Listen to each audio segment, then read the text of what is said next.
performance ni Jackdo, sa performance ni Lansy, pero pinatutuya rin nila ngayon, lalo na ito si Kaido. Nakakakuha na ng first blood. Naku, napakasama nito para sa Onyx Philippines. At ito na nga, yung Uranus effect para dito sa side ng TNC. Pero agaran din naman itong matutunaw. Hindi man nakuha ni King Kong ang orange ito burrito. Guguluhin ata nila. Naku, tumama yung Tectonic Charge. Wala atang wings by wings. At lumipad na nga ng tuluyan. Sa pangatlong pagong, and that's gonna be the third stage. Jackdo misses the wild charge.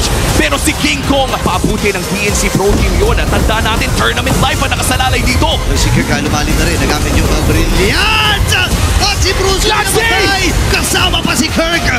Naghahanap pa sila ng idadagdag. King Kong half HP. Mahanap pa nila! Oh my goodness! Namasik na ang Super Family. Lord ay nasa may bandang gitna. Ngayon ay nakalapit na ito at pwede na ata mag-base up dito ang TNC Pro Team. At tuluyan na nga at ang papapagsakin ng Phoenix Army ang